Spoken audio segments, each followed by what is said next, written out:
Kale, the Vice Chancellor of the Tamil Nadu Dr. Ambedkar Law University, Colonel Professor Dr. N.S. Santosh Kumar, Senior Advocate at the Madras High Court and member of the syndicate, Thiru Om Prakash, Director of Swiss Garnier's Group of Companies, Dr. D.R. Vignesh, the Dean and Chairman of the G20 Simulation, Professor V. Balaji.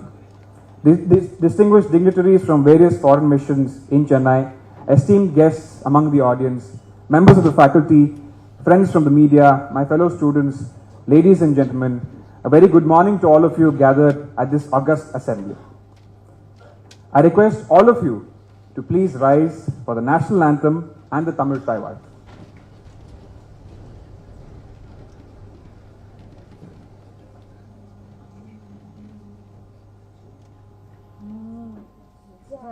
जनगण अधिनायक जय हे भारत भाग्य विधाता पंजाब सिंधु गुजरात मराठा द्राविड उत्कल बंगा विंध्य हिमाचल यमुना गंगा उच्चल जलधि तरंगा तव शुभ नामे जाहे तव शुभ आशीष माहे गाए तव जय गाता जनगण मंगलदायक जय हे भारत भाग्य विधाता जय हे जय हे जय हे जय जय जय जय हे நீராறும் கடலுடுத்த நிலமடந்த கெடிலொழுகும் சீராறும் வதனமென திகழ் பரத கண்டமிதில் தெக்கணமும் அதில் சிறந்த திராவிடனல் திருநாடும் தக்க சிறு பிறை நுதலும் தரித்தனரும் திலகமுமே அத்திலக வாசனை போல் அனைத்துலகும் இன்பமுற எத்திசையும் புகழ் மணக்க இருந்த பெரும் தமிழனங்கே தமிழனங்கே முன் சீரிழமை திறம் வியந்து செயல் மறந்து வாழ்த்துதுமே வாழ்த்துதுமே வாழ்த்துதுமே.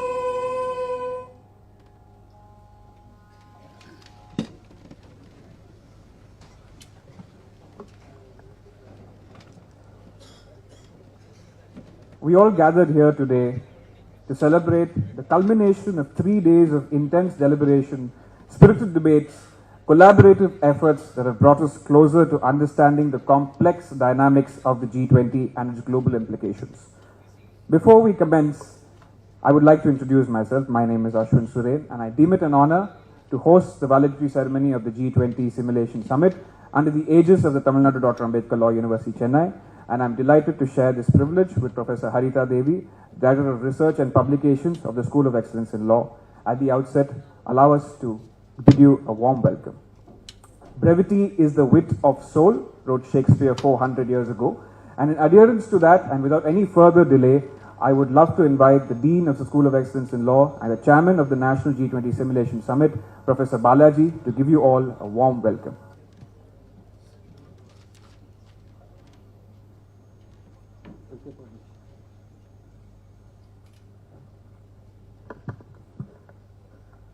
A very pleasant morning to the dignitaries on and off the dais. Vasudeva Kutumbakam, which translates one earth, one family, one future, is the theme of India's G20 presidency. It is inspired from the Maha Upanishad, an old sacred scripture. The theme fundamentally highlights the importance of life, human, animal, plant and microorganism, as well as their interdependence on earth and across the universe. The theme also exemplifies lifestyle for environment, which highlights the importance of environmentally sustainable and responsible lifestyle choices, both at the individual and the global level, in creating cleaner, greener and bright future for our Mother Earth.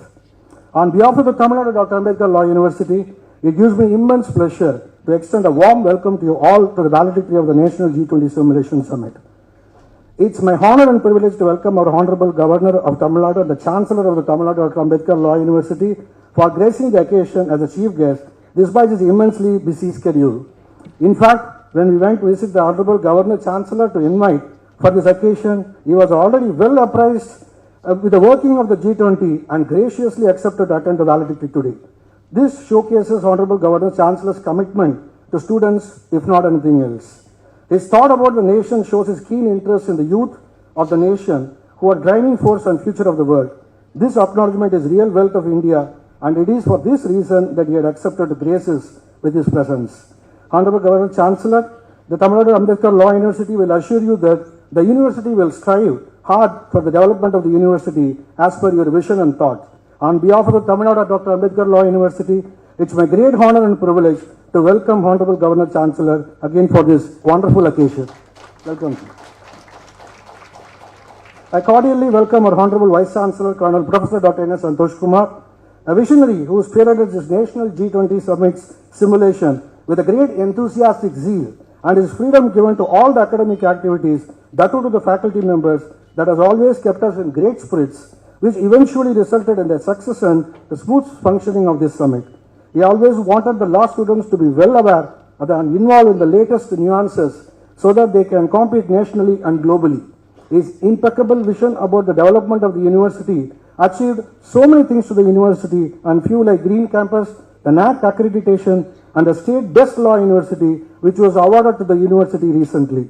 Sir, the organizing committee and the Tamil Nadu Dr. Ambedkar Law University is forever grateful to you for providing us this great opportunity to showcase the talent of our students. On behalf of everyone present here, I welcome you, Honorable Vice Chancellor, sir. I warmly welcome Sri B. Karthikeyan, Law Secretary, Legal Affairs, Government of Tamil Nadu, who has readily accepted to attend both the inaugural and valedictory summit. His contribution as a syndicate member of the Tamil Nadu Dr. Ambedkar Law University is worth to mention, which made university to develop more in an energetic way. He always ensures that the bond between the Law University and the Director of Legal Studies, which saw the flow of the university involvement towards the affiliated law colleges in a much more fashionable way, which benefited the law students across the state of Tamil Nadu. On behalf of everyone present over here, I welcome you, sir. I extend a hearty welcome to Lieutenant General Karanbir Singh Brar, AVSM General Officer commanding the Dakshin Bharat area, for being part of this significant event. Lieutenant General Karanbir Singh Brar, AVSM, the General Officer commanding of Dakshin Bharat area, has a career spanning close to almost 4 decades. The General Officer was also the Director General of the Armed Corps of the Indian Army. It has included the varied operations in the Northeast, Jammu and Kashmir, and deserts and plains. Sir, I welcome you to this program. I also welcome Major General M. Indra Balan, Chief of Staff Headquarters, Dakshin Bharat area, for being part of this event. The Chief of the Staff of Dakshin Bharat area, Major General Indra Balan, has a distinguished career record in the Indian Army, and that was also a part of the ADG of Bihar, and was also been engaging in the upliftment of youth society of India. Sir, on behalf of everyone, I welcome you, sir. I also would like to extend a warm welcome to Dr. B.R. Ganesh, MD, Gardner Group of Companies, the co-host of this G20 Simulation Summit. The company will contribute a lot under the CSR and associated with Tamil Nadu Ambedkar Law University for the future endeavors, which will benefit the law students for their growth and career. I welcome you, sir. I am happy to welcome Sri Om Prakash, our syndicate member and senior advocate of Supreme Court of India, to this momentous occasion. His role as a syndicate member of the Tamil Nadu Ambedkar Law University is exemplary, and with his legal acumen contributed a lot to the development of the university to achieve its objective. Sir, I welcome you to this program, sir. Now, I welcome the most important, my beloved students and the participants, as our vision of our Honorable Governor Chancellor to be the torch bearers of a rich heritage, and you are indeed the Indian cultural ambassadors. As people from different parts of the world visit Indian state, the youth must spearhead initiatives to showcase the rich cultural mosaic and various development of their respective states. These exchanges and interactions with the international delegates will lay the foundation for the long-term and symbiotic interconnectedness among the young people of all G20 countries. Today, there is an unprecedented curiosity in the world to know and understand India. Today, India is being studied in a new light, Our current success are being assessed and unprecedented hopes are being expressed by our future. In such an atmosphere, it is the responsibility of the students and the youth to go beyond this expectation and acquaint the world with India's capabilities, philosophy, social and intellectual strength. As young citizens, it is your collective responsibility to showcase India in a way befitting its stature and glory. Our G20 presidency is an opportune moment for us to showcase our traditions also. Kindly carry this message to all and see that our nation develops in a fashionable way. I warmly welcome the dignitaries from the foreign missions in Chennai, the panelists who contributed a lot to the policy note, the Directorate of Legal Studies, the Registrar, the Controller of Examination, the Campus Director, the HODs, Directors of all programs, my esteemed colleague, administrative staff members, research scholars, and my dear students, and the friends from media. I welcome all the organizing committee members, along with the students' coordinators, who are instrumental and who had a untiring teamwork for the past 4 months, ensured the success of this valedictory function. Thank you for giving me this wonderful opportunity. My heartiest welcome to you all once again. Thank you.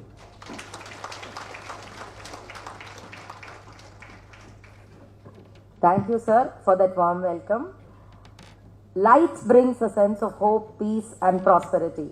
As a tribute to our rich civilizational heritage and tradition, I request Honorable Governor Chancellor and the dignitaries on the dais to light the Kuttuvilakku.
Thank you, dignitaries. It's our tradition to felicitate our guests. At the outset, let me welcome our Honorable Vice Chancellor to honor Honorable Governor Chancellor Thiru R.N. Ravi Avargal.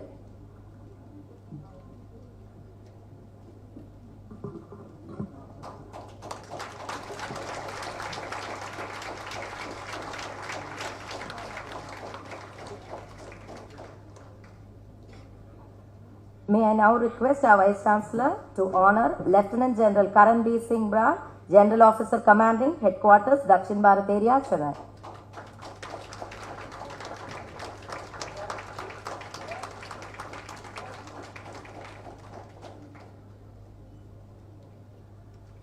May I request our Vice Chancellor to honor Major General M. Indrabalan, Chief of Staff, Headquarters, Dakshin Bharat Area, Chennai.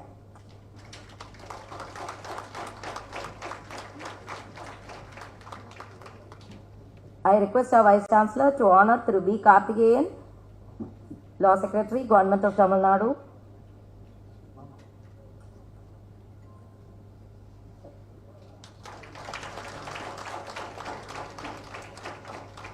I request our Vice Chancellor to honor Thiru Om Prakash, Senior Advocate, the High Court of Madras and Syndicate Member of Tamil Nadu Dr. Ambedkar Law University.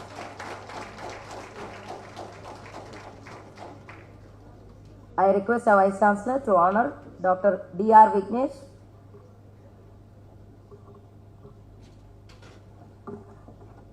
Thank you, sir. Thank you, dignitaries.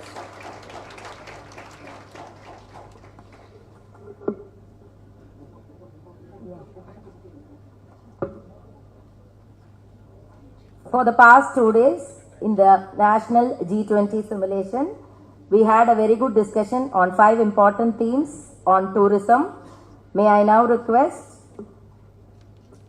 Dr. S. Rajalakshmi, Head of the Department of Criminal Law Department, to hand over the report of the National G20 Summit conducted by the Tamil Nadu Dr. Ambedkar Law University.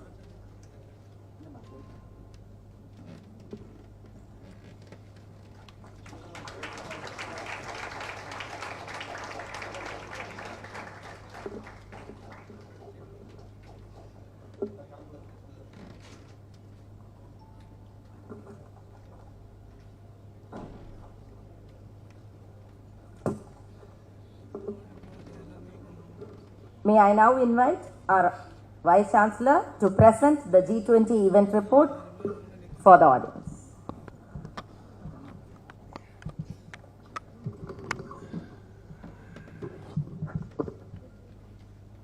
Honorable Governor Chancellor, the General Officer commanding the headquarters, Dakshin Bharat area, Lieutenant General Karanbir Singh Brarji, the Chief of Staff headquarters, Dakshin Bharat area, Major General Indra Balanji, the Secretary Legal Affairs, Government of Tamil Nadu, Thiru B.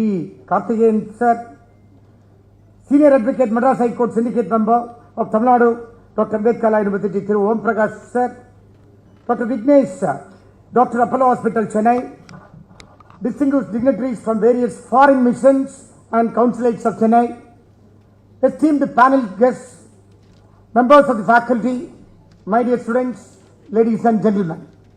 Very good morning to one and all assembled here. Today, we stand at the cusp of transformation under the leadership of Honorable Prime Minister of India, Sri Narendra Modi ji, who has magnified India's leadership in the world with the presidency of G20. When the President of Indonesia had handed over the presidency of G20 to our Honorable Prime Minister, it was with a strong reason. The world had come to realize the importance of India in the global discourse. As we embark on this unprecedented journey of India's presidency in G20 that guides our nation through the intricate corridors of global diplomacy, with unwearying dedication, India's representation under this Aztec leadership promises to be an embodiment of unity, resilience and innovations. It is with great pride that I proclaim that amongst this mass movement of G20 in India, the Tamil Nadu Dr. Ambedkar Law University is the first state university to spearhead the G20's agenda in the state of Tamil Nadu, and it remains second to none. In our culture-rich land, we found a human being, an embodiment of patriotism. We found a human being who preserves our Indian heritage. We found a human being who conserves our culture. We found a human being who protects our Tamil language. We found a human being who safeguards our religion. And more than that, we found a human being who was declared by millions of people of Tamil Nadu as the best human being of this country, who is none other than our Honorable Governor of Tamil Nadu, Thiru N. Ravi. He stands as a testament to the enduring values defines our diverse nation. His support and patronage to our universities are marvelous. It is under his aegis, the Tamil Nadu Dr. Ambedkar Law University has reached an unseen heights and has reached all records that shines bright amongst all the universities in this state. In these past 2 days, we have witnessed a great deal of academic exposition. On 20th of August, Honorable Justice N. Anand Venkatesh of Madras High Court had inaugurated the G20 simulation summit and work stream panel discussion, after which the students have deliberated on the various key areas on tourism, which include green tourism, film tourism, cultural tourism, MSME tourism and medical tourism. This was followed by the work stream panel discussion on tourism on the 21st August that witnessed the active participation of distinguished panelists from various domains of expertise who had deliberated on these key deliverables as well as in a very effective way. These profound deliberations had germinated a seed from which we are able to produce this magnanimous communique. As a Vice Chancellor of the Tamil Nadu Dr. Ambedkar Law University, it is with a great sense of fulfillment and pride that I present to you the communique of National G20 Summit Simulation and work stream panel discussion. Each theme was discussed at length and breadth and had produced the following key policy suggestions in the 5 deliverables of the G20 on tourism. In green tourism, we suggest high ecotourism potential requires careful planning and targeting. Number 2, we suggest G20 nations should collaborate on ecotourism pilot projects and community involvement.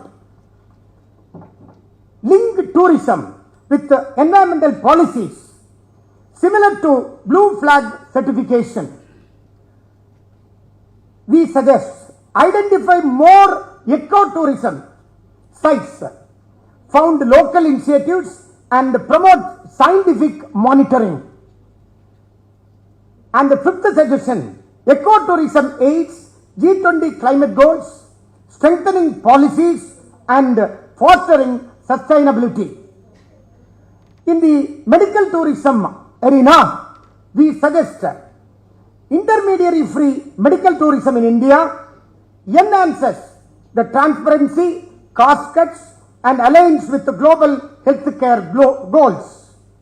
Number 2, nodal regulatory body assures pure standards, pertinent satisfaction and ethical practices in Indian medical tourism. Medical insurance safeguards patients, fostering confidence in India as a treatment choice. Streamlined visa process removes barriers encouraging medical travel to India. We suggest green prescription merges healthcare with nature-based therapies, promoting well-being and global trends.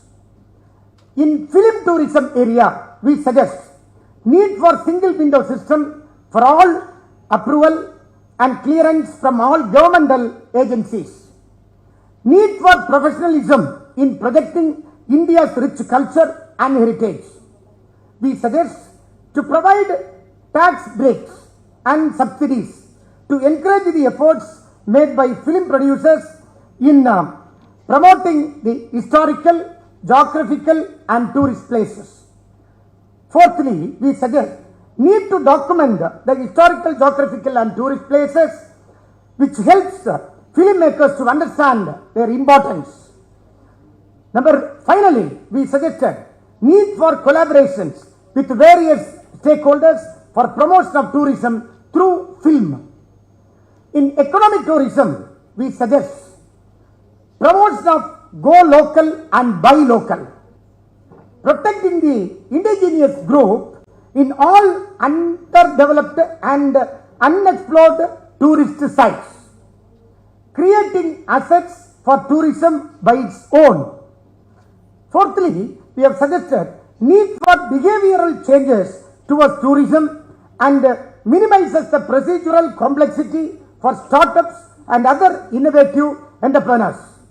Lastly, we suggested need to enhance the national draft policy on MSMEs on tourism. In the last cultural tourism, we suggested strengthen the existing laws to prevent the damages to the cultural heritage. Integrate cultural tourism with the creative industries like dance for sustainability. Involve indigenous people, prioritize reconciliation and restoration. Fourthly, we have suggested foster holistic cultural tourism in Tamil Nadu by integrating sites and narratives. Lastly, partner with national and international tourism bodies to highlight monument significantly. Dr. Ambedkar Law University extends its wholehearted thanks to one and all who have cooperated to derive these conclusions. Thank you. Jai Hind.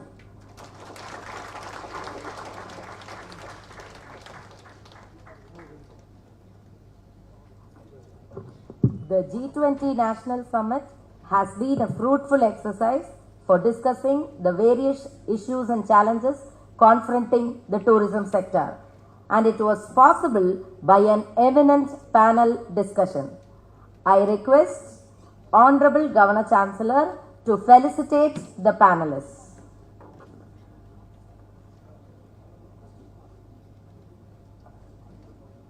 Honorable Justice Jyothimani Palanisamy, former Judicial Member, National Green Tribunal, South Zonal Bench. Former Judge, High Court of Madras.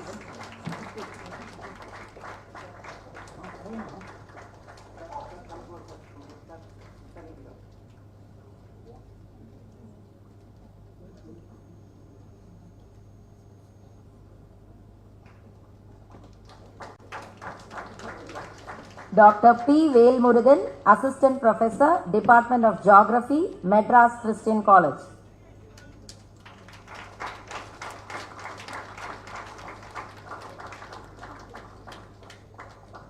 They were the panelists for green tourism, which is ecotourism. Mr. Hariharan Krishnan, Director, part of film tourism. Mr. Kungumam Sundarajan, Documentary Director, Language and Historical Research Development Center. Mr. Ilan Thirumaran Periyasamy, CEO, INODC's Technologies.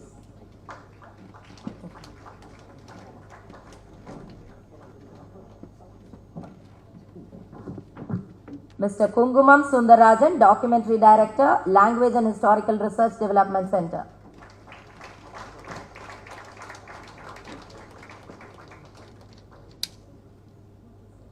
Mr. Ilan Thirumaran Periyasamy, CEO, INODC's Technologies. Mr. C. Lakshmanan, Joint Commissioner, Hindu Religious and Charitable Endowment Department. Dr. Prabhukumari Vanama, Assistant Professor, Government Arts College for Men. Dr. T. K. V. Rajan, Founder, Director, Indian Science of Monitor and Indo-Asian Foundation of Archaeological.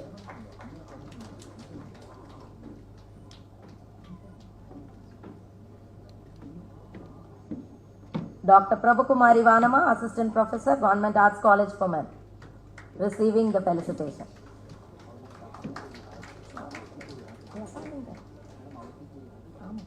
Dr. T. K. V. Rajan, Founder Director, Indian Science of Monitor and Indo-Asian Foundation of Archaeology. Dr. K. Nagarjuna, Founder, Annam Tours and Travels Private Limited. Advocate L. Maithili, Vice President, Madras Tax Bar Association. Mr. Bhaskaran Krishnamurthy, Income Tax Officer, Author, Freelance Columnist.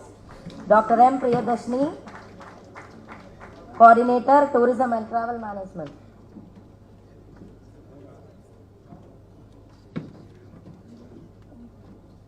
Advocate L. Maithili, Vice President, Madras Tax Bar Association. Mr. Bhaskaran Krishnamurthy, Dr. M. Priyadashni. Dr. Jittu Jose, Vice President, International Business Development, Apollo Hospitals. Dr. Bhargav Siruvelu, Consultant Psychiatrist, Apollo Hospitals. Dr. D.R. Vignesh, Director, Swiss Garnier Group of Companies.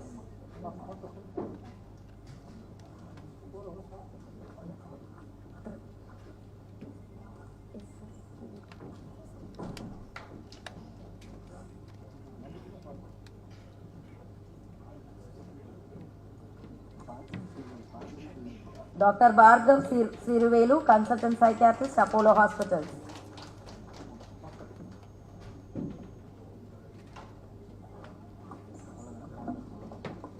Dr. Sasikumar Muthu. Dr. Sasikumar Muthu, founder, Pearl Health Hospitals. Dr. D.R. Vignesh, director, Swiss Garnier Group of Companies.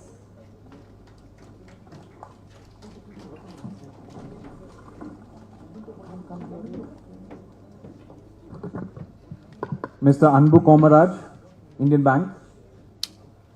Mr. Jayaraman Pandian, Indian Bank. Advocate Sumati, Meglan Law Firm. Mr. KTV Kannan, KTV Health Foods. Mr. Hari Radhakrishnan, Swami Associates. Mr. Naveen, Apollo Hospitals. Advocate Sunil Shankar, Shankar Solicitors and Advocates. Ms. Roseanne, alumni of TNDALU.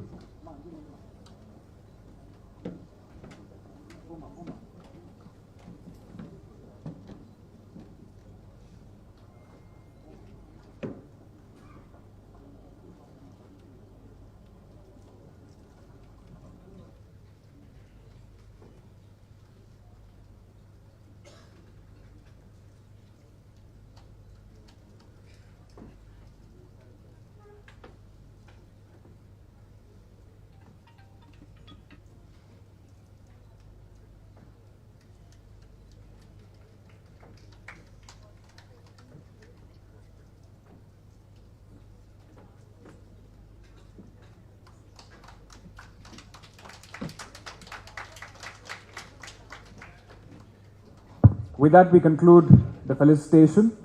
I thank the dignitaries on dais. You may please be seated. I now invite Dr. D.R. Vignesh, Chairman of Swiss Garniers, to deliver a special address.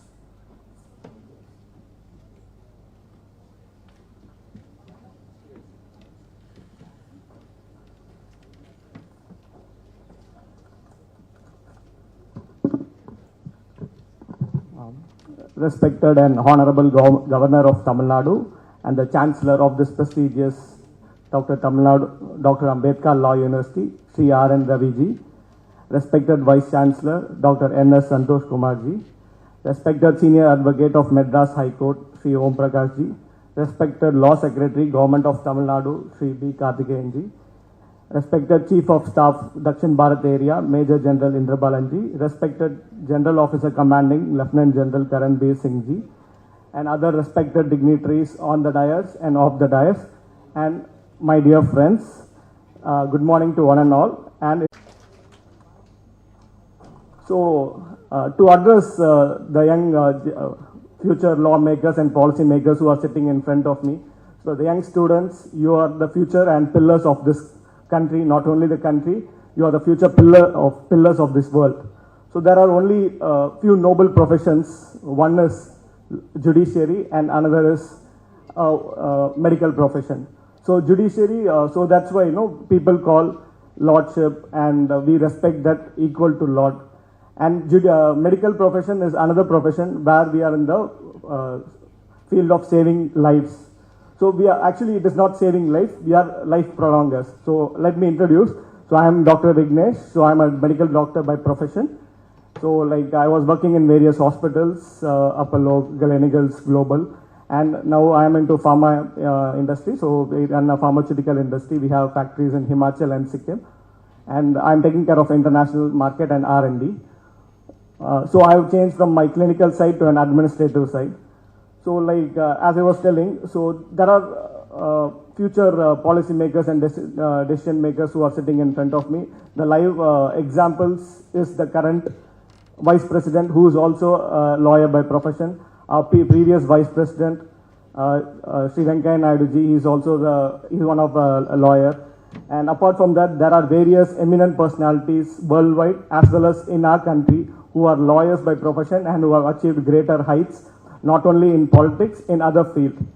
The reason I found, or what I heard from my thought process and knowledge was The training in your law school is about learning to analyze a problem and tackling it up on all aspects and in all angles. The case study approach helps the student to hone their problem solving and analytical skills.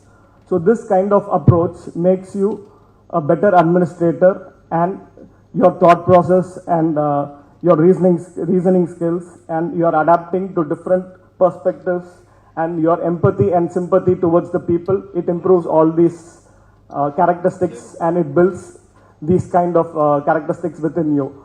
So you become a future better administrator, and this event has proved it. Within a short period, you have conducted and organized such a wonderful event. So this really proves, and you all should have a greater aim and vision for your life.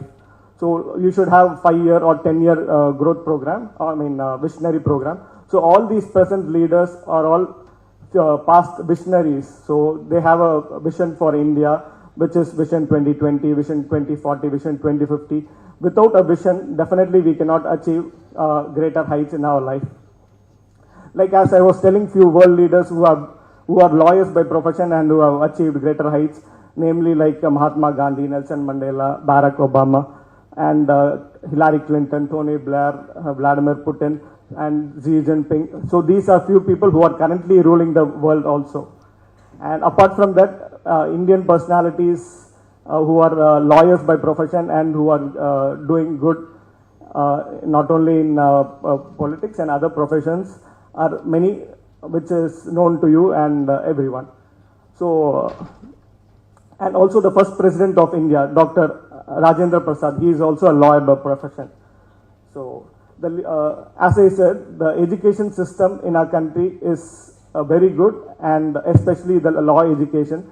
So I envy now, so since I have become a doctor, so I envy like the one thing which I admire in you is your Vice Chancellor, who is very young by heart, similar to your Chancellor and Honorable Governor. So they are very young by heart, and they are bubbling with energy, and the importance and the value addition they give to young generation and young students like you is really appreciable. And you have got a very good Chancellor and Vice Chancellor and good faculty members. So these 2 days program, I was one of the panelists, and I really envy you all. So I was not a law student. So to tell a few things. So common man has faith in two systems. So one is judiciary. So have passion for any profession you have. Be passionate for your profession and try to do justice to your profession, whatever the profession you may feel. And don't go for any monetary benefits or don't go for any power. So once you do justice to your profession, or if you work by a conscience, so definitely you will be given plenty by your mother nature. So India is a vast country where you have a lot of opportunities. Even a common man can reach to the greater heights of India, and he can even rule the country. And the live example is our Honorable Prime Minister Shri Narendra Modi ji. And another sitting live example in front of you is our Honorable Governor Shri Ravi ji.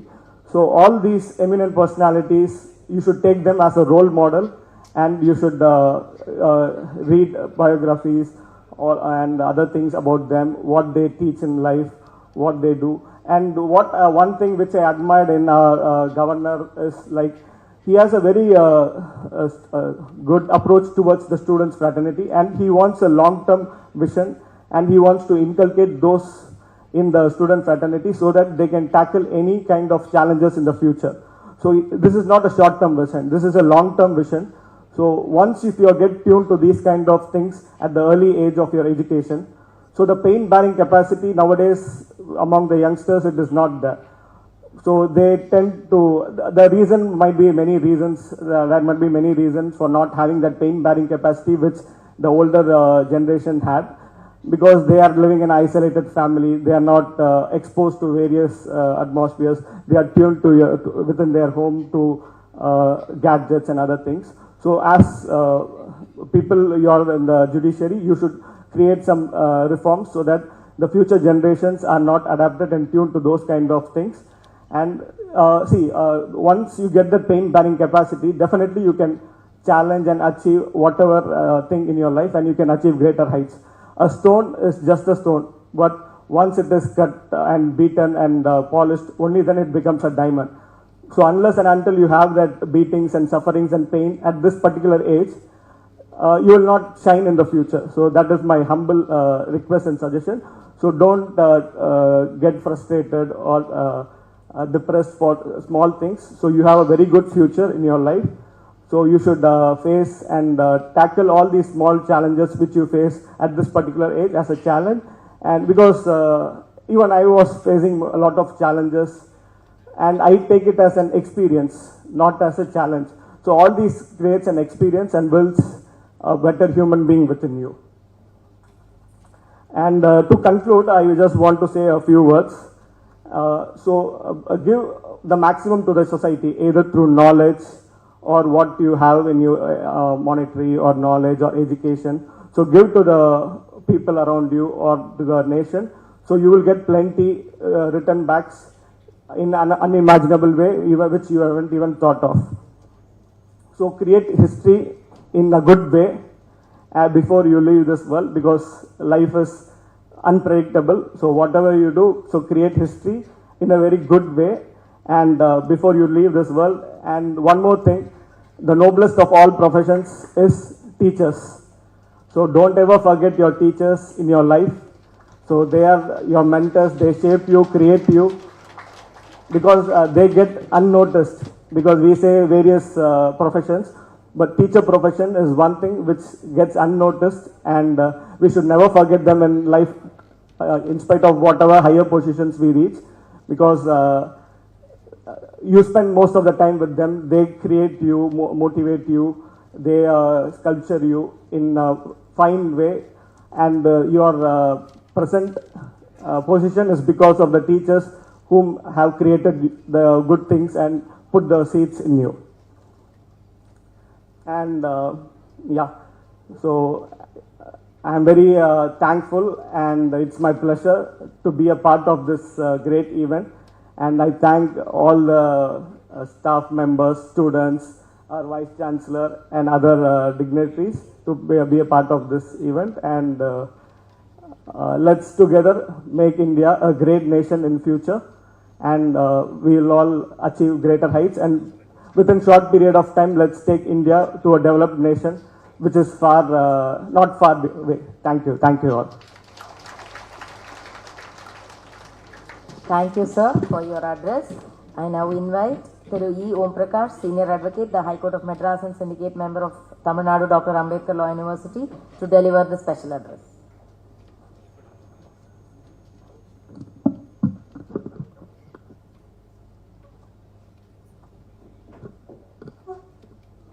Honorable Governor Chancellor, Vice Chancellor and other dignitaries on the stage, with whom I get this rare opportunity of sharing the dais. Dr. Justice Jodhimani, Professor Venkatesan, who had graced this occasion, other dignitaries of the stage, the officers, faculty and all members of the university, and my dear friends who are at the backstage, my dear friends who are at the back rows in this auditorium, a very warm welcome. This is a great opportunity for the Law University in terms of what we have conducted for these last 3 days. It is indeed an opportunity for me for standing before you in this august gathering and a noble occasion. I had been part of this university, and in all my earlier visits, it was mostly the professors and the students whom I had the occasion to interact or whom I had the occasion to address. Today, the Vice Chancellor has made it a tough task by ensuring that there are many dignitaries than the students and who are seated before me. The Indian presidency of G20 has given vast opportunities. The Law University was not lacking in any manner. We had grabbed this opportunity to create a ground level situation of providing stimulation. The report by the Vice Chancellor would have given you a wide thought as to what has gone into in these last 2 days the brainstorming sessions, the best of the minds who had been part of those sessions in providing an output of this national summit by the Law University. The G20 summit, the Indian presidency of the G20 is with a tagline saying, "One Earth, One Family and One Future." Couplet 192 of Purananuru, the famous Tamil poet of this land, said, "Yadum Ure Yavarum Kelir." He propounded the universal brotherhood. Swami Vivekananda, in his opening remarks at the World Religious Conference at Chicago, addressed the gathering as brothers and sisters. These principles of universal brotherhood which we have imbibed is now being revisited in the modern concept. The various sessions we had looks forward as to what India is to contribute during its presidency of this G20. All these years or decades we have heard that whenever India is part of any international movement, conference or any session, things used to happen at New Delhi. We had always the privilege of traveling to participate in seminar, in conclaves, in summits, so forth. What is today is unique. The presidency of the G20 by the Indian government has taken it to the grassroots, to the ground level. Today we find the vibrations of this G20 throughout the country, and one such occasion is where this university is part of it. As I said, the profounding of universal brotherhood in the modern concept takes us to new heights. As students of law, you must have been benefited with this program for this last 2 days. You are going to be part of an history which is being created, and I am also proud to say that I am also part of this history. I need to thank all of you for having given this opportunity, for having addressed you in this occasion of a valedictory of this session. I thank the Honorable Governor Chancellor, I thank the Vice Chancellor, and I thank all of you for this occasion. Thank you very much. Thank you, sir, for joining us on this memorable day and delivering the special address. May I now invite Thiru B. Karthigeyan, Secretary, Legal Affairs, Government of Tamil Nadu, to deliver the special address.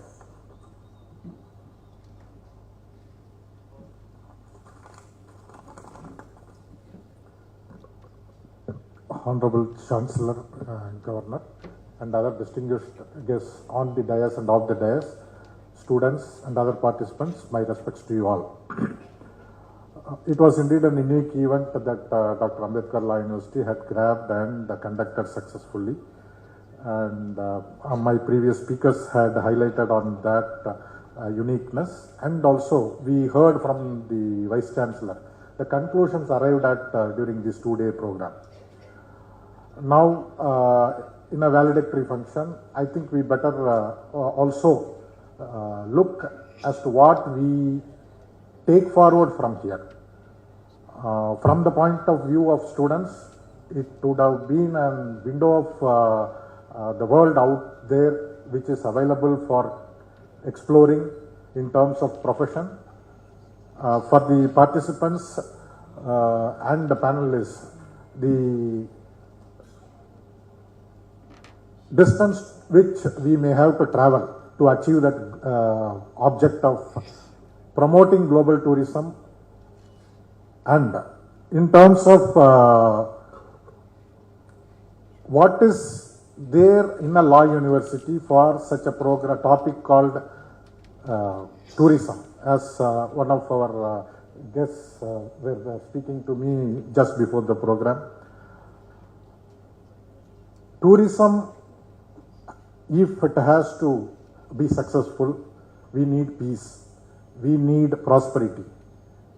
So all these things can happen only if the factors that might disturb these two things, the factors that might affect these two things are handled properly. For handling them properly, we need laws, we need law enforcement, proper law enforcement, and we need people for handling all these things. So I think we have a strong connect to tourism than anybody else as Law University. I will not take much of time. I would only, I was hearing about the medical tourism that our Vice Chancellor was referring to. I would also think of legal tourism as also one of the potential areas of developing tourism, because there are centers of arbitration like Dubai, Singapore, London, Paris, and why not Chennai? And why not Chennai? Why not our university takes a lead in doing all these things? I leave this as a thought for germinating. Thank you. I thank the Secretary Legal Affairs, Ravi Karthikeyan, for his special address. I would now like to invite Major General Indra Balan, Chief of Staff, Southern Command, Dakshin Bharat area, to deliver a special address. Over to you, sir.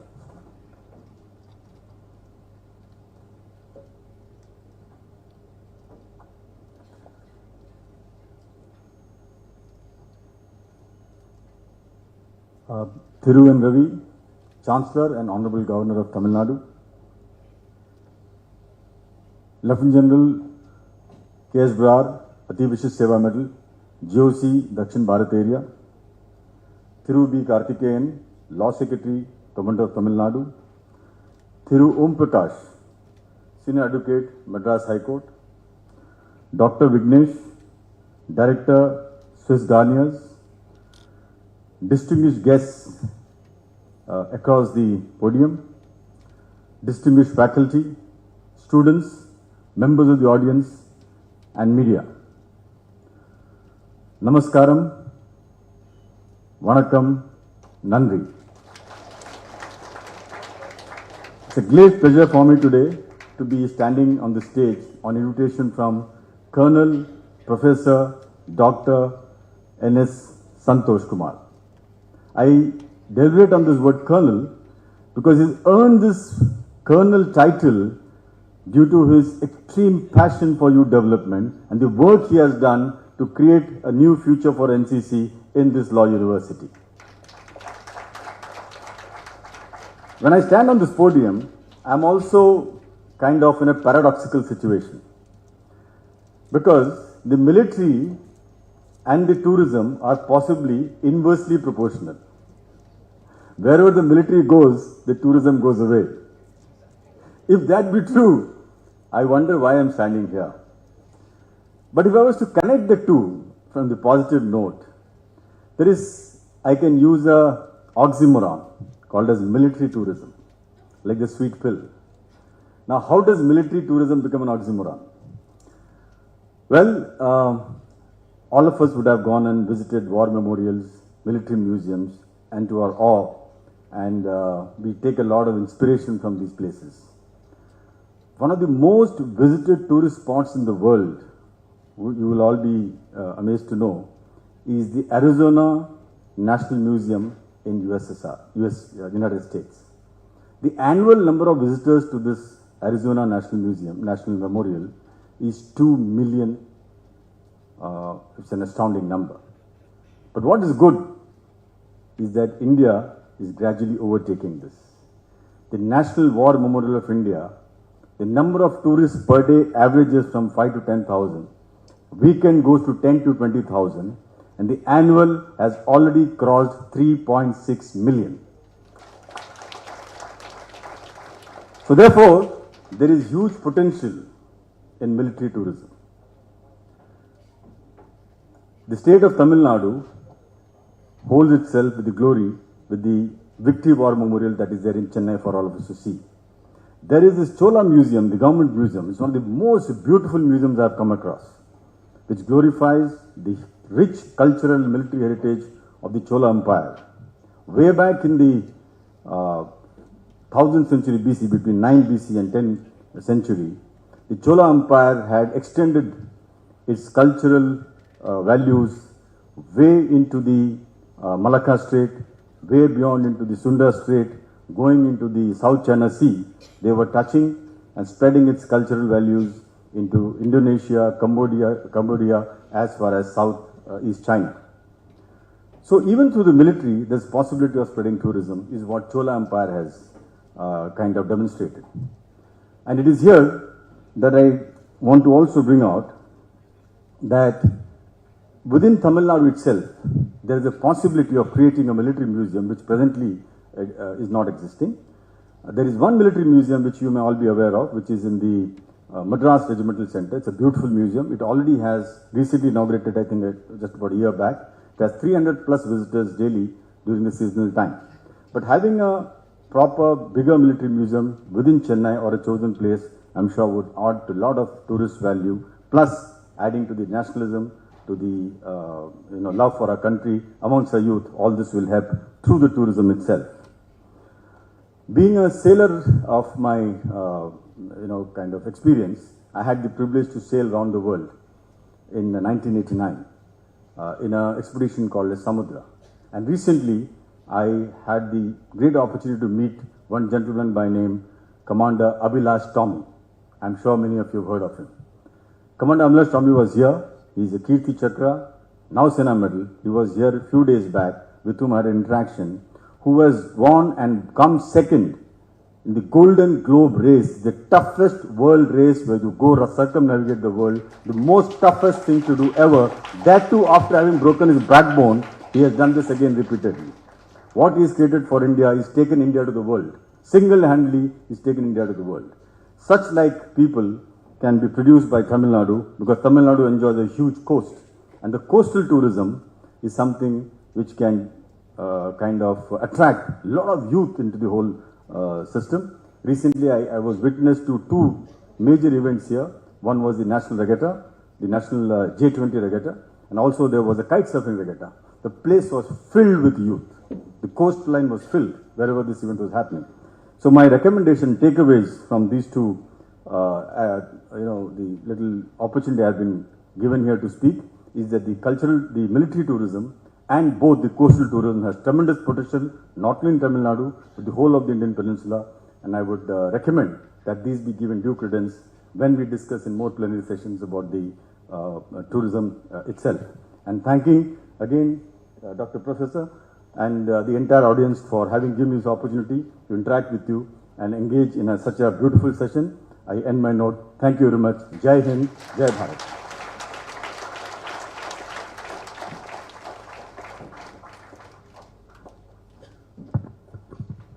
Thank you, General, for your special address. I'm sure you've highlighted the importance of military tourism, and Madras, having its historical imprint, will have many prospects in this regard. I would now like to invite Lieutenant General Karanbir Singh Brar, AVSM, General Officer commanding Dakshin Bharat area, to deliver the keynote address.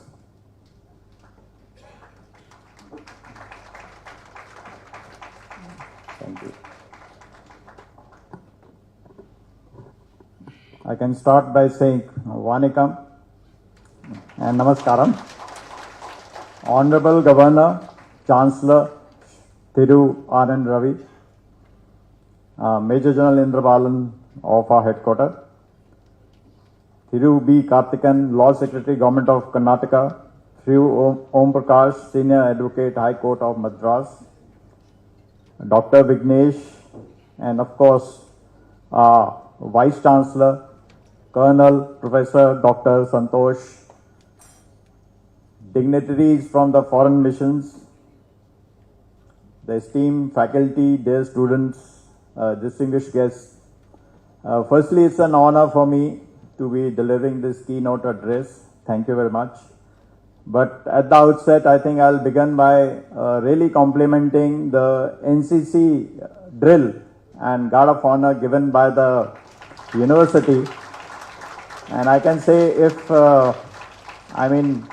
they were as good as army, if not better. So the josh and the motivation of the NCC cadets were really very good. As far as, I'll take the cue from my chief of staff. He said military and tourism don't go together. but I can tell you, if you join the military, you will see the best tourist places in the world. And very few get that opportunity. That is whether you are at 25,000 feet in the glacial terrain. You will see moonland in Ladakh. I think many may not have seen it. Jungles which you can't even imagine. You see in movies, deserts and all other places. And a lot of us go on UN missions in various other capacities also. So you can join army to see good tourist places. Okay. As far as again complimenting the university of having this kind of an initiative, which is unique, of course, is very appreciable. But more appreciable is that the work streams which are happening in the G20, they are doing their job. But what you have done is involve the youth. And unless the youth of the nation gets involved, I think we are on very, very right lines. And as everybody knows, India has a youth capacity which nowhere in the world exists. So what we are doing, or what the university is doing, or what the initiative which the government has taken to involve youth, whether it's NCC or whether these initiatives, I think are really have a very, very bright future for our country. So therefore, the sessions which have been conducted definitely are very complimentary. But as the G20, there are two parallel tracks. Each Sherpa is there, which is leading the track, and of course you have the finance track. In fact, there are 13 disciplines of the Sherpa working group, which I think I'll just name: agriculture, anti-corruption, culture, digital economy, disaster, education, employment, environment, health, trade, and of course tourism is there. We have had 4 tourism work stream meetings. The 3, of course, were in Goa, Darjeeling, and one was, of course, in Srinagar. Now, why is the Srinagar important? This is the first meeting of an international status which has been held there, and this was the most popular. So, you see what a G20 and what tourism does, and you know, the development which has taken place in last few years in Srinagar is phenomenal. And as of now, in fact, I was just seeing the feeds from the Google on that meet. There are 300 film companies which are shooting at the moment, which include Hollywood and also Netflix at the moment. So this is something, you know, the tourism which can really evolve what is going to happen in the future. The 5 priority areas, the first one I will only highlight, which is eco-tourism or the green tourism. Why is it so important? But that is the thing which I think we have to take care. Unless you take care of the environment, you see the things of any kind of a development or any kind of initiative which we humans are taking, unless we take care of the environment, nothing moves. So we have seen the impact of not taking care of environment by various, you know, natural disasters which are happening. In fact, recently we know in the North India, some of the overburdening of the tourism not planned has caused some damage. So therefore, whatever we do, we have to take nature along with us. And everything which we do is, of course, a whole of a nation approach.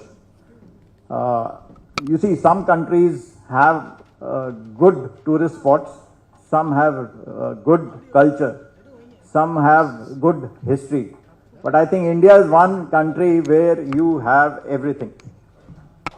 You see, some countries only have mountains. We have the highest of the mountains, to the deserts, to the jungles, to the deserts, and of course the coast, which was mentioned. We have such a culture which I think goes back thousands of centuries. We have military history. People start military history of most countries from World War, or maybe 100 years, 200 years. We have 5,000 years of military history. We have now what is called the medicine or medical tourism. We have Bollywood and all the movies. We had the famous Oscar Natu Natu. Now that's a global rage. So, you know, there's just so much of potential. So I can keep on going. But in the end, how do we in uniform ensure it, or how we connect it? There is a connection. You see, unless there is peace, nothing moves. So it is our job in the uniform all across the world, we are protecting the integrity and the peace of our countries. And unless peace remains, so our connection with the world also, we are the largest peacekeepers of United Nations, the Indian Army or the Indian Armed Forces. So I think it is there. Okay. Okay, there was some photographs from the UN missions. So those missions where we go, in fact, the photographs, if they are seen later, you will see the amount of negotiations which we do or the difficult areas we move, and the Indian peacekeepers are in the most of the difficult and the dangerous areas. If it comes to the Indian Armed Forces, when there was a disaster or the earthquake in Turkey, we were the first responders with the medical team. If there was some evacuation to be done from Ukraine or South Sudan or Yemen, again, it's not the Indians which we brought back. We also brought back all foreign students or citizens. So therefore, the military diplomacy is something which goes a long way. Some of my friends who have done courses with our chief of the army in various countries, in fact in Sri Lanka and Bhutan, some are in high places. Therefore, the army definitely, or the armed forces definitely have a big role in doing things for tourism or for nation building. And definitely, as I said, it is whole of a nation approach. So with this, I thank you for giving me this opportunity and wish the university all the best in all their future endeavors. Thank you very much. Jai Hind.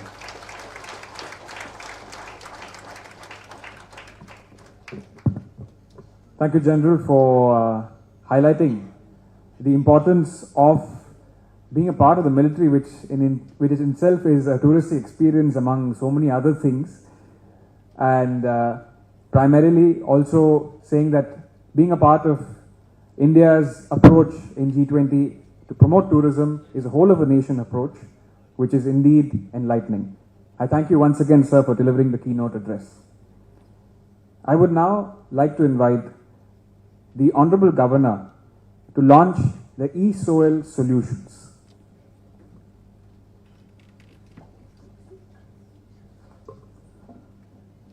E-soil solutions means electronically managing all the day-to-day operations of the soil. This attendance management, it effortlessly for traveling lectures, timetable accessibility, instantly views personalized schedule for classes and events, service requests, seamlessly handled requests for certificates, bona fides, and more. It has a feedback loop which fosters the communication through a platform for feedback and suggestions of the students and also the staffs. The achievement showcases. It celebrates the students' accomplishments and staff's contributions with awards and other achievements. Attendance time off, streamlined staff leave requests, and manage absentees efficiently. In addition to this e-solution connects the students, faculty, and the parents, and individual attention upon each student inside the campus is strictly watched. Overall, the file movement of the university is managed through this e-soil software.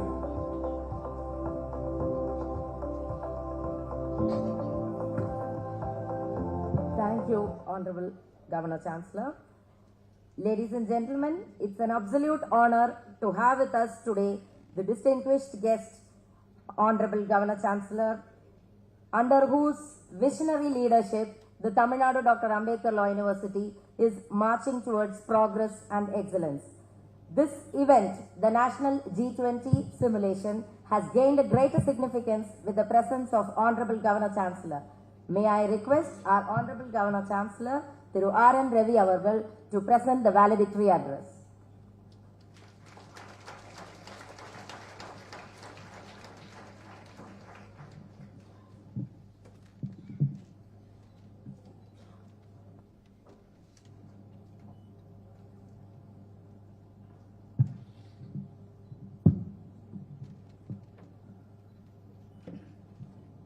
Dr.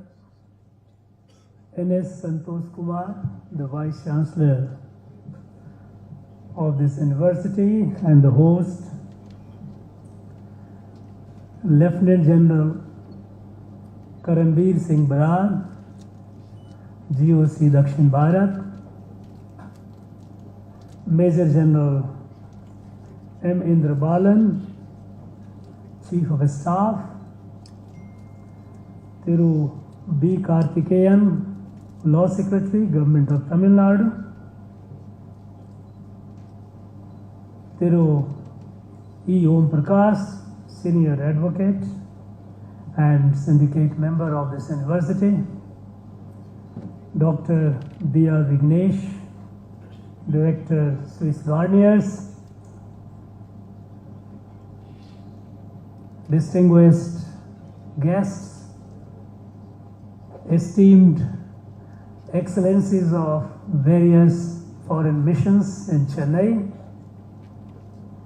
faculty members of the university, participants of this G20 simulation, my dear students, Vanakkam, Namaskaram.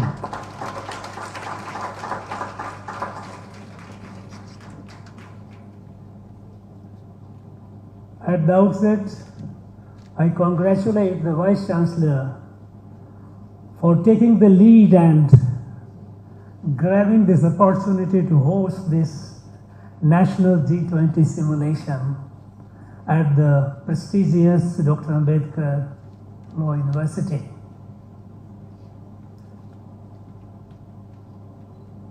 And as the name of the university suggests, I pay my most humble tribute to the great founding fathers of our Constitution, a great social reformer, a great visionary who could conceive a future Bharat, the future country. What would it be like and what would need to make that country, and gave us a beautiful document called Constitution. Dr. Bhimrao Ambedkar, who we popularly called him Baba Saheb Ambedkar. Friends, this over 2 days of deliberations that you all had over several verticals of tourism, I am sure you are enriched with the understanding of, though the focus was the various facets of tourism, but being a G20 event, though simulation, it must have given you an opportunity to ponder over, to think over the global issues, the challenges the world is facing today. And also, it gave you an opportunity to think over the way forward. Your suggestions, which all of us we heard when the Vice Chancellors gave the brief resume of recommendations, it tells us about the intensity of deliberations that you had in the last 2 days. I am sure this would benefit the leaders and all the stakeholders while framing the policies which would steer the course of the world into the future, into a better future, more sustainable future. This should be an valuable input. I thank the participants for their active involvement. Friends, we all know that G20, this intergovernmental body, is very important because this body has the potential to shape the destiny of the world. It has the capacity to take the world to a course away from the challenges, the problems, the crises that we are facing, and perhaps many more which might come in the future. And so this is a very important forum. And as student of Ambedkar Law University and others from other universities, those who came as a participant or as observers, for these last 2 days, you were taken off your normal beat to think over these issues, the global issues.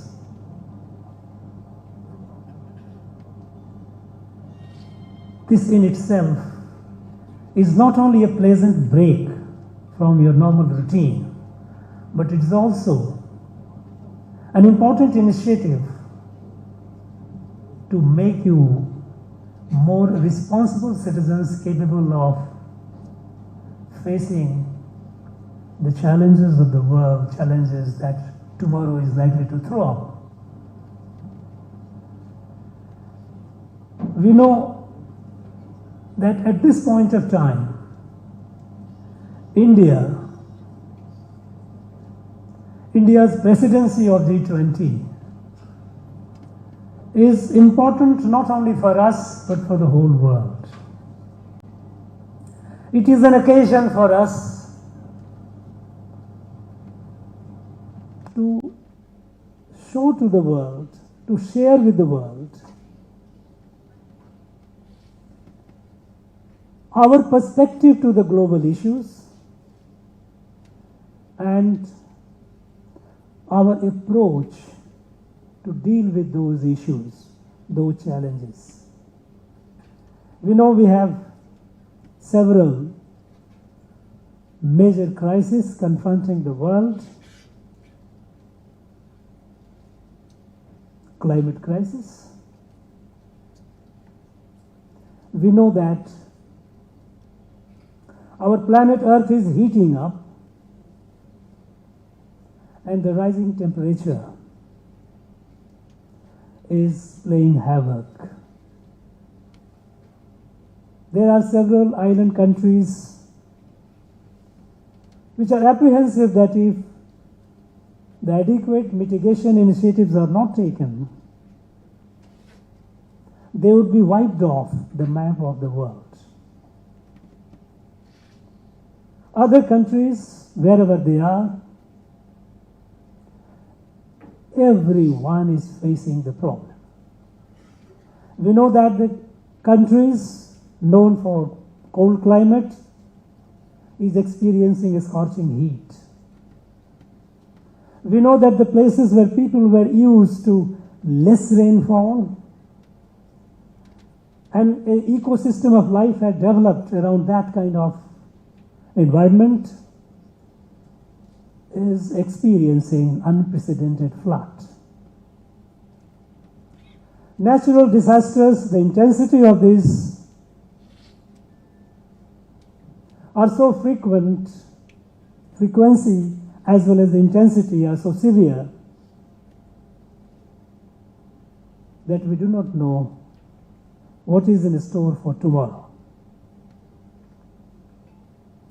Now this global challenge, the crisis, how do we address it? What is India's perspective to it and how is India's approach to it? And here we need to share with the world our perspective and our approach. What are we doing? We all know that one single most factor responsible for the climate crisis is excessive dependence on fossil fuel for energy, excessive exploitation of nature and its resources, be it mines and minerals, be it water, whatever be the resources. This has created the situation, this has disturbed the balance. While we know that these are the causes, what is the way forward? India shows the way forward with Indian perspective. Indian perspective towards nature is not that it is a resource to be exploited. It is not a perspective that as humans we are the Lord and Master of the universe, the creation, and the rest of the creation is for us for our pleasure. We believe that we are a part of it, integral part of it, and we must live in perfect symbiosis, harmony. And that is why we don't look at any element of nature as a resource for our pleasure. And with that perspective and new way of thinking, how we are addressing the issue, the challenge of energy, how to meet the need for our energy, which is so crucial for development. We have taken, like no other country has done, bold initiative towards green energy. We have already crossed 40% of our energy needs through green sources, non-carbon. And we are soon, in a couple of years, going to meet about 50%. We have set a target. By 2070, we will be zero carbon emission. It is not just a wishful target. We are moving forward and fulfilling it before the timeline. When we go for the clean energy, we are moving in most innovative way. Solar energy. When we have sun whom we worship as God, has inexhaustible energy, can't we tap into that? And when we started tapping, we started getting the result. Initially when India started in 2016, International Solar Alliance, there were skeptics around the world, not very many takers. Today, there are numerous who are joining us. Ethanol. We know that almost 20% of our energy that we use, the fuel that we use, they are ethanol mixed. We had a target E10, then we had a target which we achieved long before our deadline. We set the target E20, that also we have achieved. The country is moving forward with determination to move away from fossil fuel. At the same time, producing more energy, because we know that energy is how crucial for our development. Innovative thinking, bold thinking, resolute thinking. We are for alternative renewable energies. Now we are ambitious, and I'm sure we will fulfill that, to be the international hub for green hydrogen. The next couple of years, we will achieve that. Country has the confidence. Country has the determination. So we are moving forward. We are walking the talk. Not only that, the climate crisis is also linked with the way we have been using the soil for agricultural production. Excessive use of fertilizers and climate incompatible agriculture. The places where we don't have much water going for water intensive cultivation, pulling out, drinking, taking water from this water table. As a result, the water table going down. Excessive use of fertilizer, soil is turning barren. Excessive use of pesticide, it is at its own severe detrimental effect. Now, our country is moving with a determination towards natural and organic farming. A revolution is going on. I have seen in this very state, Tamil Nadu, when I visited the remote areas, our farmers are doing what people would be dreaming about. Climate compatible agriculture. Less water? Fine, go for millet. The country leadership has already given a call to go for this millet cultivation. It doesn't need much water, it is more nutritious, it can give good yield. Natural or organic farming without reducing the yield and which is compatible with the climate, with the environment, is what we are doing, and this is what we need to show to the world. Look, there is a way forward. Not only that, our Prime Minister has given a call and the United Nations has accepted it. Lifestyle for environment. It has to be a movement. It has to be a movement. It cannot be a policy, a statement or initiative by the government. It has to be the movement by every citizen of the world. We have to rethink about our lifestyle. How to live in a way that reduces the waste and wasteful use of whether it be energy or any other resource. Even when we are generating energy, how to make the optimum use of that energy, and for that use of LED. The LED has revolutionized the way it has with less energy, how to have more light that we have, which earlier it used to be. It is as a fraction of that, we get better light, more comforting light.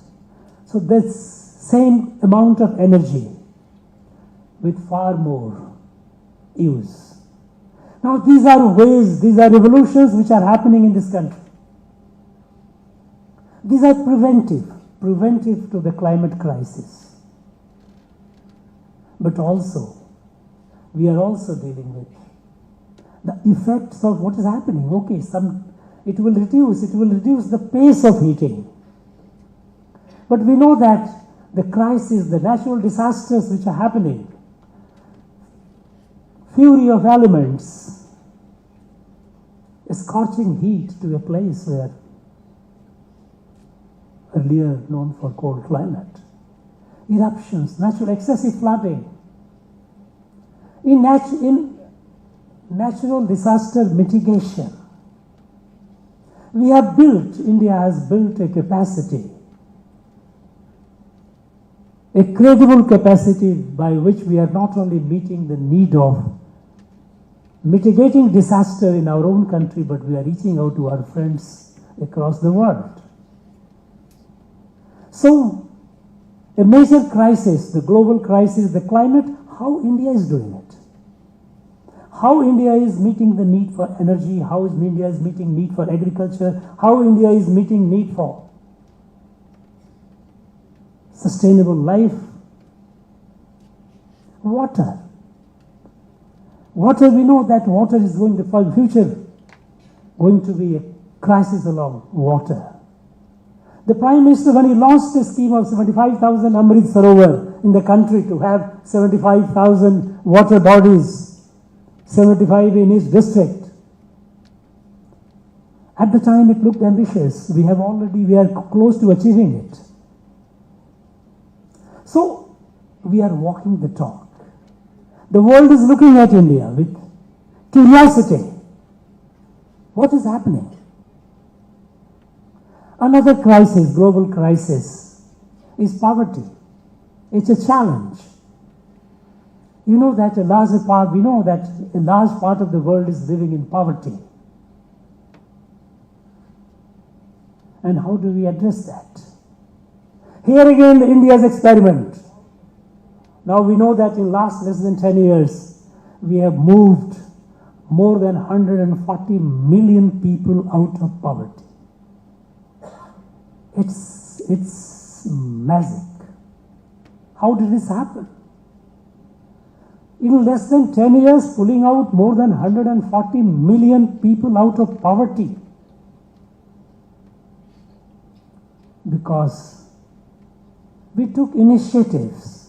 The national leadership, a visionary leadership, took initiative in a way that perhaps was not thought of before.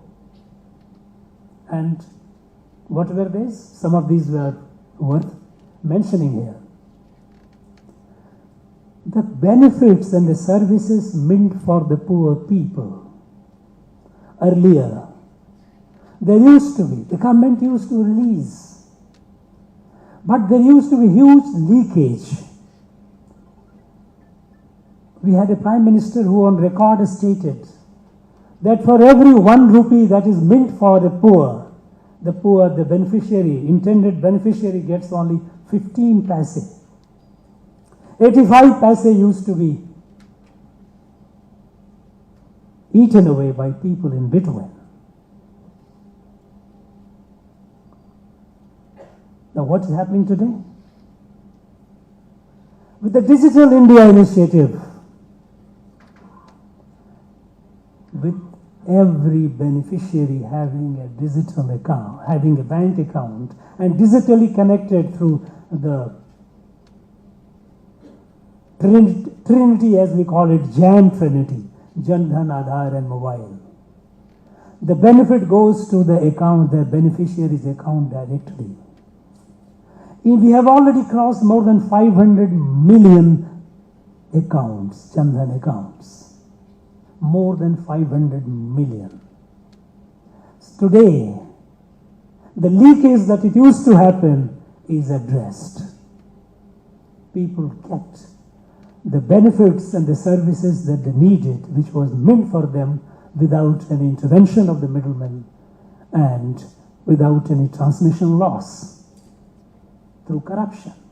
This is a problem that happens all over the world in varying degrees, but we addressed. Today, this country is the most digitalized country in the world. This happened in the last few years. Today, 45% of the digital financial transactions every day happens in this country alone. This is New India. The Digital India, it went a long way in addressing the issue of poverty. Not only that, today, it empowers the citizens. And when the citizens are empowered, when they have a sense of dignity because they don't have to go and fall in queue for their services, for the benefits that was intended for me to go and beg before officials and feel humiliated. It comes to them directly. It gives a sense of dignity. Digital India has ensured the dignity of our citizens. And when citizens have dignity, our democracy is further strengthened.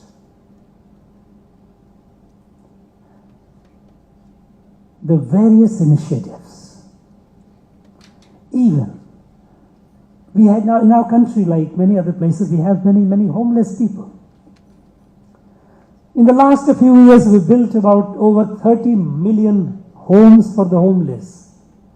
Over 30 million. And how did it happen? Because the beneficiary, the homeless, had a bank account. All that person needed was to have a piece of land where he could build the house. And with a certain process, the money comes in tranches, The person builds the house, uploads this on the GPS, verified, the money comes direct without any intervention of any middleman. And we built over 30 million houses for the homeless. This is use of technology. Democratization of technology in empowering the people, in reducing poverty. It also helped in skilling the people. It is not only that the benefits and services intended for them to reach, but also they must be empowered to be more productive.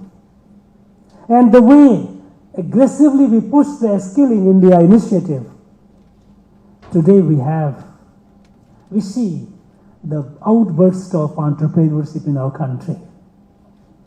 Entrepreneurship in our country until about 2 years ago, till about 2014, when we didn't have even 500 entrepreneurs in our country. Today we have crossed 125,000 entrepreneurs. This empowerment, that you live with dignity. With the Mudra initiative, the 40 crore people have taken Mudra loan, a small amount, 50,000, 70,000, and started their business, a small business, a tea shop. 40 crores. Now the person who was earlier looking at the government for some help and looking helpless, living with dignity through the Digital India initiative and through the schemes like Mudra initiative, Mudra loans. For entrepreneurs, there are several schemes. You start. There is no dearth of resources. You wake up. Be on your feet. Live a life of dignity.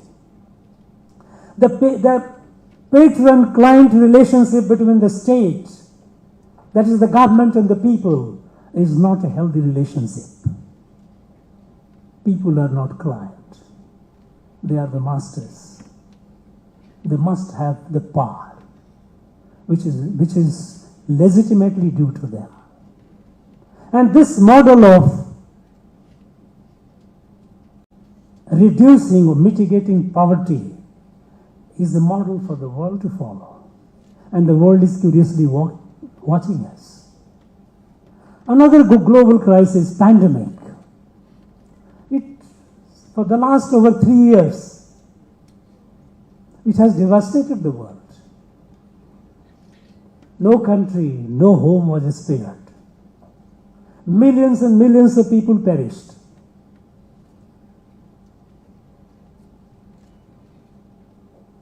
And look at India's experiment. It's a case study for the rest of the world. We also suffered, but when it comes to addressing the challenge, the way we handled it, when this epidemic broke out, there were doomsday sayers saying that India would be, the loss would be not less than 70 to 80 million people would die. Because we didn't have a good health infrastructure. We didn't have adequate support system. We didn't even have masks and ventilators. But the country got together. Our scientists, our health workers, our common people, they got together and we faced the challenge. Our people of technology devised the COVID app. And what a wonderful app, which is the envy of the world. You have a vaccination. Imagine about over 1 billion people to be vaccinated. You have a vaccination and immediately within no time you get the certificate on your mobile and it ensures you a smooth travel.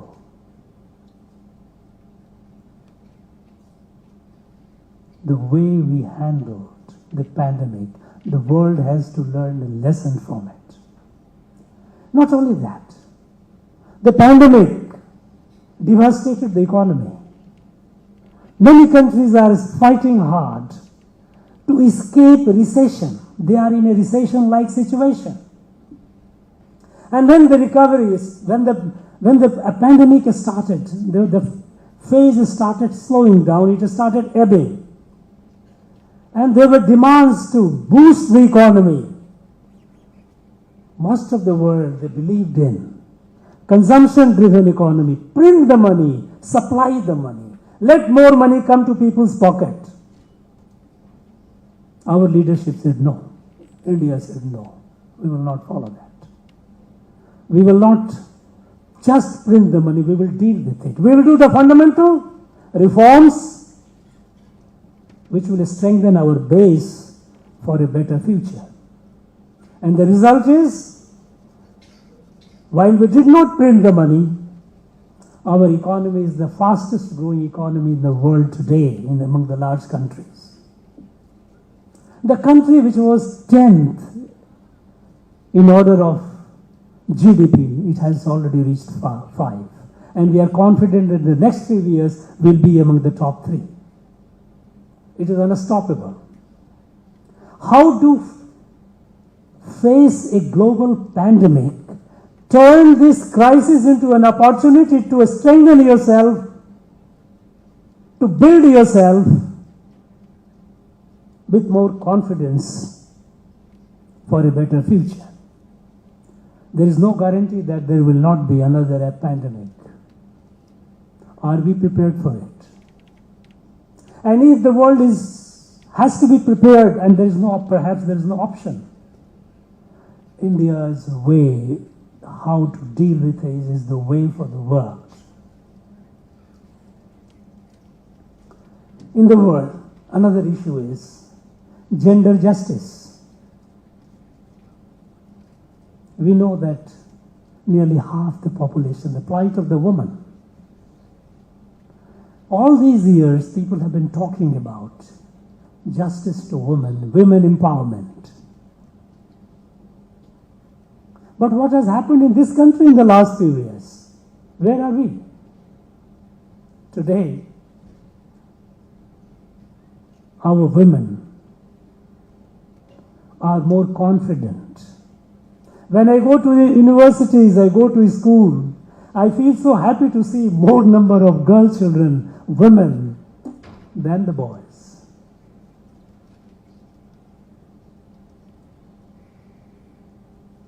Right from the birth of a child, when the mother, expecting mother, through again in clubbing the digital India with the other policies, monitoring through Poshan Abhiyan, giving the due nutrition and timely medical intervention care. A woman, a pregnant woman carries her mobile and time to time she gets the message, now it is time for you to come for a checkup.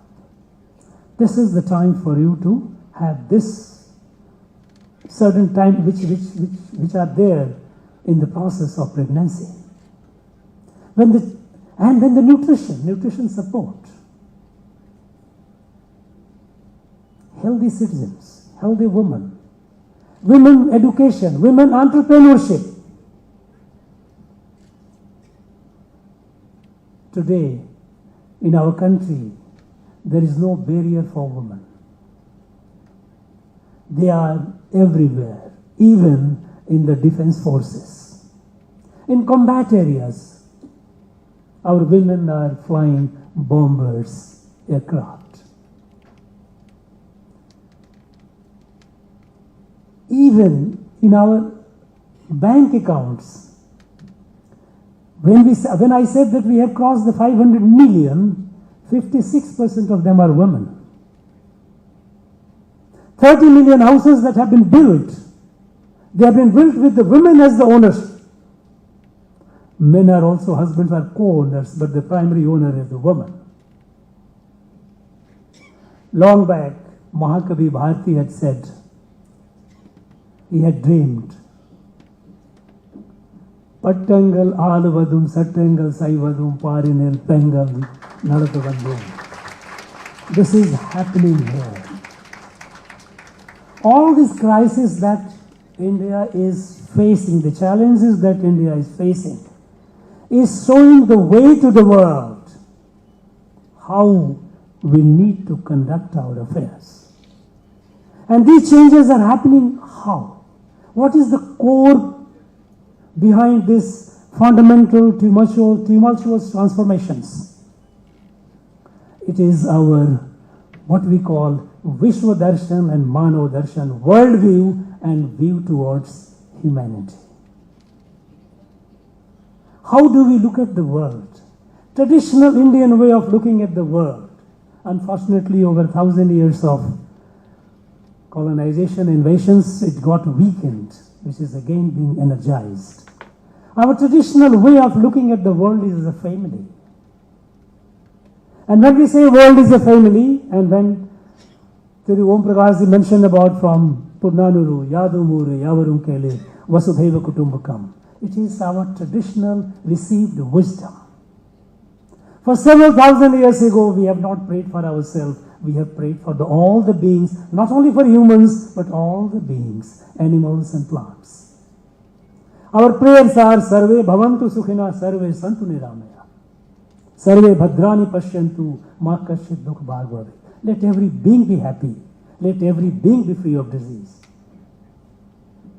When our great saint Valalar says, Vadi a peri kand politellam, vadi name. When I see a plant withering, it withers my heart. This is our world view. This is what we are in our DNA.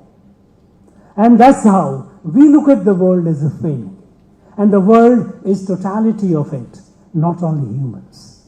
And when it comes to humans, our outlook to the humans is again Ekatma Manav Darshan. Integrally connected humans as a family, integrally connected with the rest of the family of the creation. It is this view, is this approach which is bringing about the change in our own country.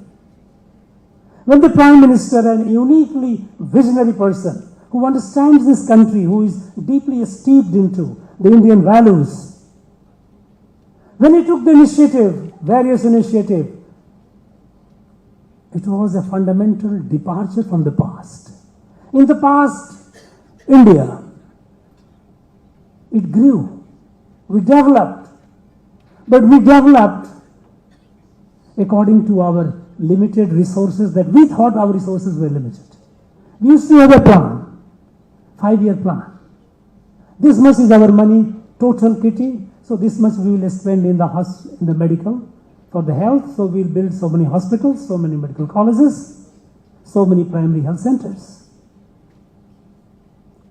When we have a limited resource, we have this much for education, we will build so many for schools, so many for colleges. Now this was, if you look at the country as a family, in your family, can you afford to say that I have 10 members, I can only afford, I will only provide health and education to the 2, not to the rest? You cannot. When you look at the country as a family, every citizen of our country has to get all those basic ingredients of healthy citizenship. And that is how all the schemes, entire approach was entire country specific, is not region specific, is not a state specific. It was for all the citizens of the country.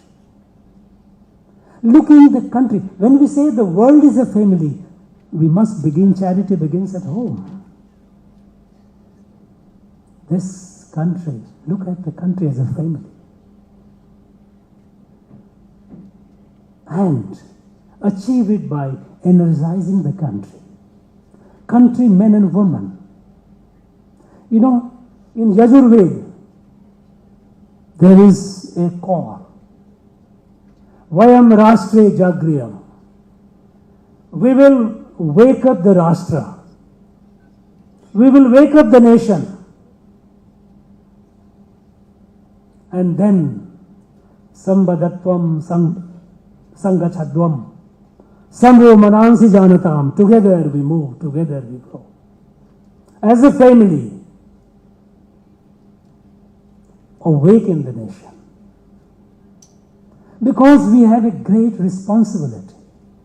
India is to grow not merely for India itself. India has to grow for the sake of the world. Because today we are in a situation which is not sustainable. The problems all that I mentioned, be that the climate to various crises. Most of these are the product of the last 7 decades, 7.5 or 8 decades. We didn't talk about climate in 1940s or 50s, but we are concerned about it today. Now this goes on, it is not sustainable. To save the world, India has to grow with Indian values. And Indian values, which our G20 motto says, Vasudhaiva Kutumbakam. One earth, one family, one future. It's not a shared future. It is one future. Either we prosper together or we doom together. Now for this, India has to grow. At the time, 1947, 15th of August, when India became independent, Rishi Aurobindo penned down a dream. What India should be. He said, India has an obligation, a divinely ordained obligation to grow, and spread this light of Vasudhaiva Kutumbakam, the world is a family, to rest of the world. But to have this light, you must spread across the world, you must be capable of that. And for that, we have to be a developed country. And now our national leadership has given us the target, by 2047, India must be a fully developed country. My friends, my young friends who are students of Ambedkar Law University and other universities, those who are here as an observer, you must realize that you have an obligation, a great obligation, to build this country, not only for this India, but for the world. Whichever profession you are essentially in the law, but whatever you choose, life doesn't know what it takes you, where it takes you tomorrow.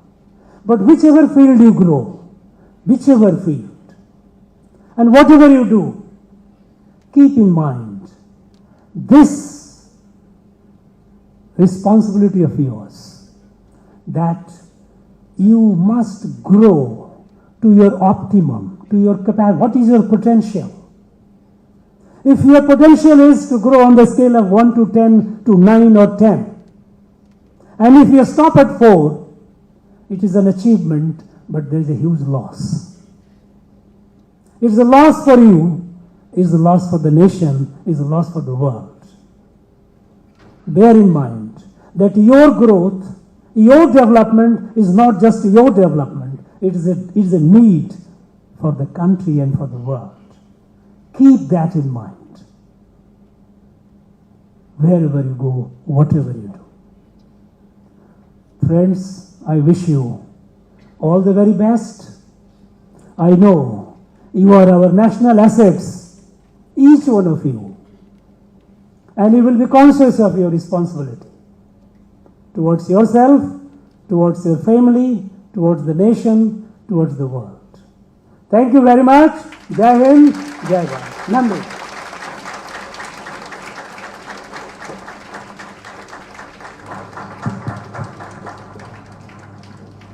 I have to profusely thank the Honorable Governor for having deliberated so eloquently on the importance of India's presidency of the G20. As I was listening to him very closely, it is truly a humongous task for me to try to put the 7 oceans of the world in a nutshell, because he had deliberated from the importance of human dignity to strengthen democracy to the importance of collectively tackling global climate change through global cooperation, and from the importance of India becoming a fully developed nation. The Honorable Governor's elucidation on the key facets of the G20, which also attest to his vast experience as a bureaucrat, in the corridors of power in New Delhi, and more importantly, as a person who is a close observer of world affairs, I am taking the liberty to thank the Honorable Governor once again for such a scintillating experience.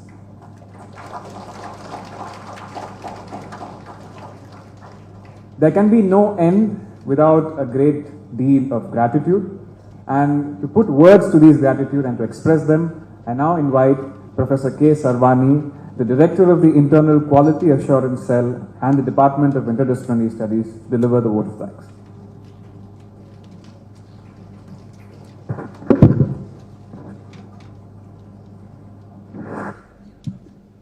A very pleasant afternoon to the dignitaries on and off the dais and members of this elite gathering.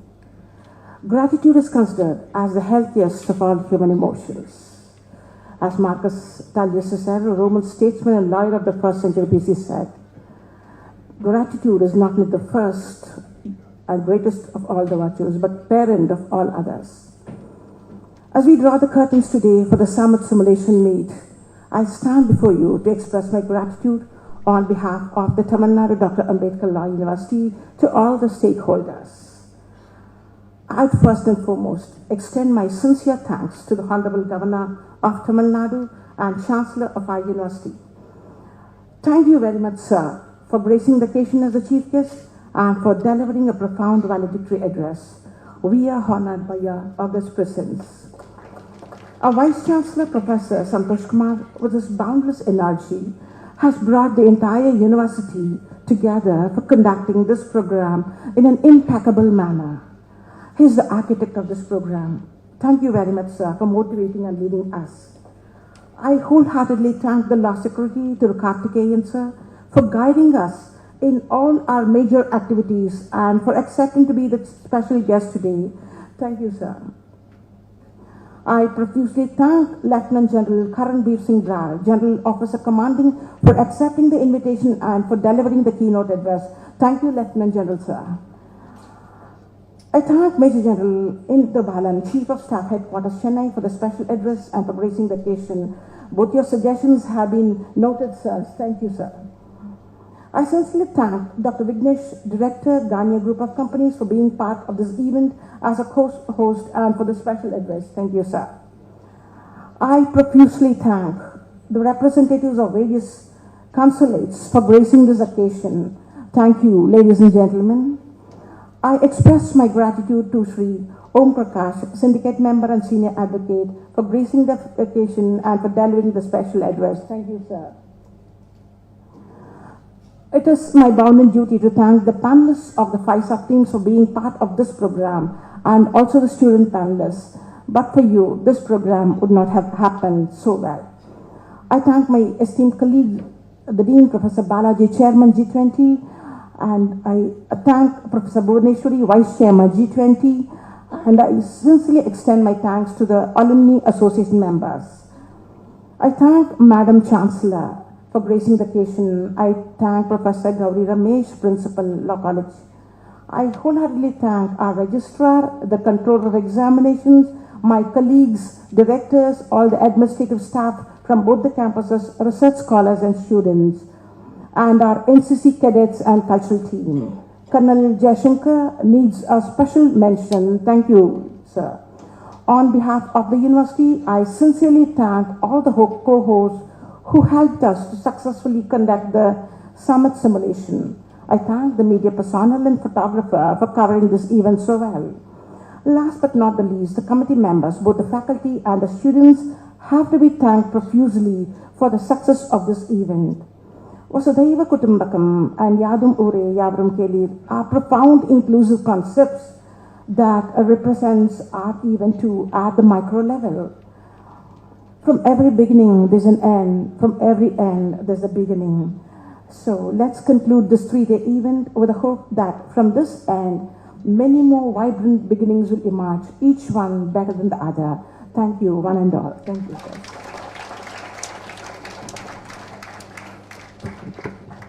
Thank you, madam, for the vote of thanks. There is a tide in the affairs of men, taken at the flood leads on to fortune, omitted, and all the voyage of their lives will be in the shallows and in miseries. On such a full sea, we are now afloat. Let us take the current while it serves us. Before we rise for the national anthem, I would humbly request the Honorable Governor to remain for the cultural program. The students have prepared a mass show for you. If it's possible for His Excellency to remain, we would be very grateful. And on that note, ladies and gentlemen, I request you to please rise for the national anthem.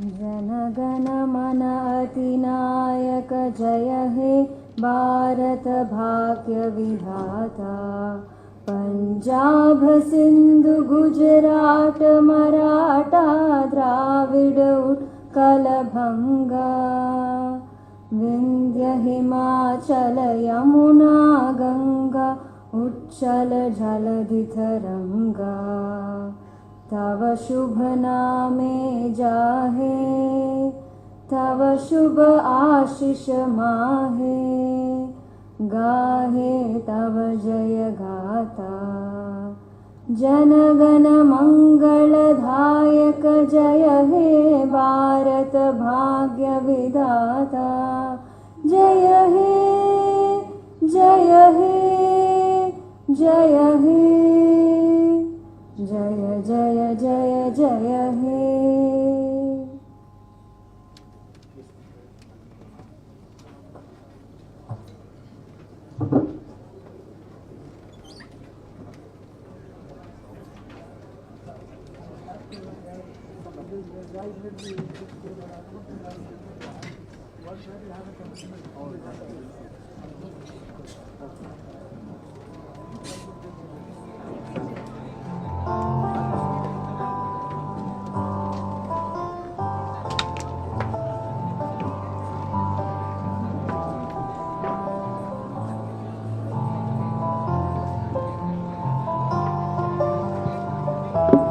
I request the dignitaries and the co-hosts to please remain for a while as we are going to begin the cultural program, which will be followed by the official lunch. Therefore, I request the co-hosts